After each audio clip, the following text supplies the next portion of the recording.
how we use it, and then a little bit about the type. Obviously, being Selecta, I'm going to talk a lot about the vegetative material more and target its uses of what we have in our repertoire, but also a lot of opportunities in the seed world as well. But let's go through sort of the history and understand what the Dianthus is and how it's used in the market. So one of the types out there is we've traditionally grown, and I know as a Northwest grower for many years, a big part of our bedding programs, spring bedding programs, was these seed-based garden types, sort of compact bedding plant type Dianthus. There's Chinensis types like Cornet and Parfait, and then specific types like Floralace and Ideal.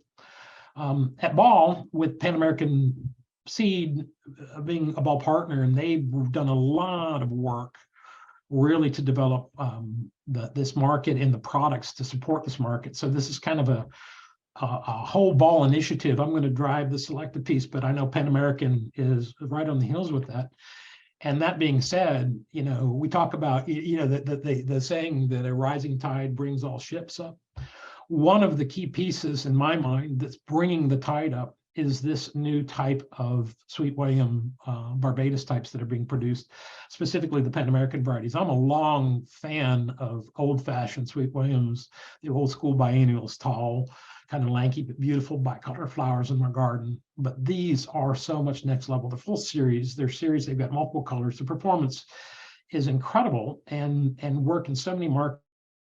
So just starting to get it, and I believe this is going to be an important part of this message of how the industry looks at Dianthus with different sets of eyes as we really exploit the opportunities that are in front of us.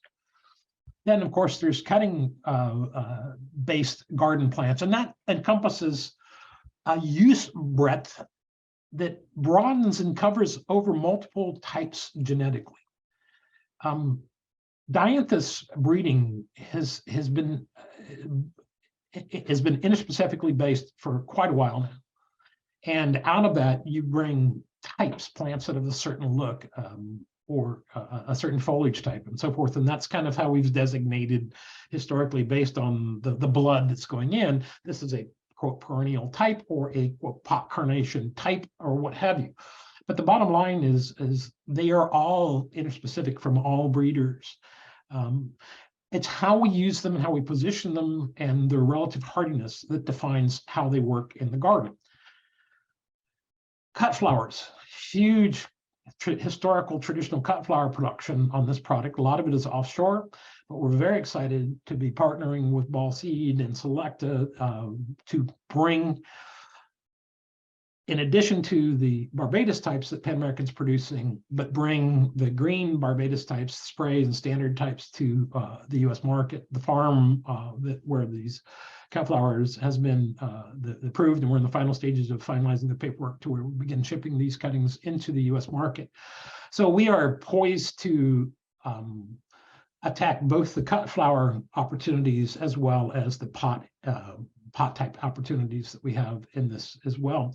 So again, this is really kind of new territory for me. I'm really looking forward to working with some of my old colleagues at Ball Seed to get this thing off the ground. Perennial Dianthus is a very important category, probably in use in the U.S. It's hard to identify exactly how it's being sold, but if you look at who's producing it, and from my experience, this is the area where most perennial or most Dianthus are being sold. Vegetative Dianthus are being sold in the market as a garden perennial type.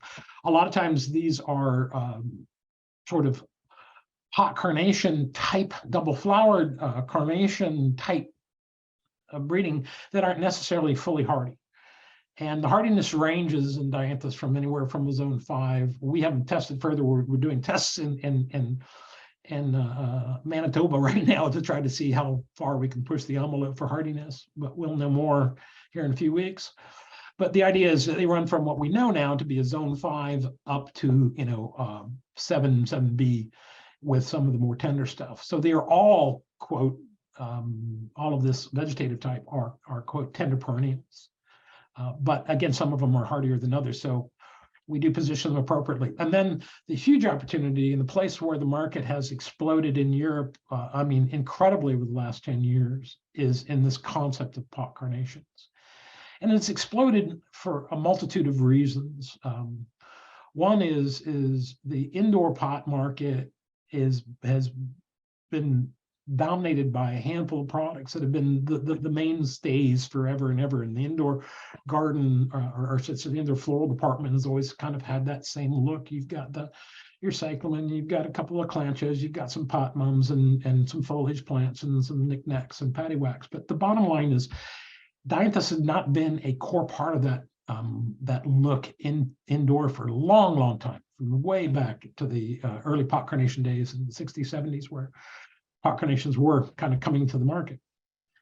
That opportunity is where I think that the biggest chances we have to develop markets, because it's developing a market that we're not into yet. It's a brand new market. And this is something, it's opportunity for guys that are traditional potted plant growers to lower energy cost inputs and broaden their perspective, and then also target holidays. But it's also an opportunity for the growers that are not necessarily indoor growers, that are bedding plant growers. We have seen, I work with poinsettias a lot, so we certainly see in the world of poinsettias, both the potted plant producers producing poinsettias, as well as the bedding plant producers kind of putting on their potted plant hat briefly to produce poinsettias. The idea is we can see this extend. We have seen the explosion in the last few years of house plants, foliage plants. And it's hard to walk a greenhouse in this country today, a large commercial grower that doesn't have at least a couple of bays of foliage plants in there, because they see the opportunity to get into that indoor footprint at the retailer. So this is an opportunity to expand your indoor footprint as a potted plant producer, an indoor producer, and also get some products into indoor programs, and also maybe non-traditional indoor footprints, as we'll talk about market opportunities here shortly.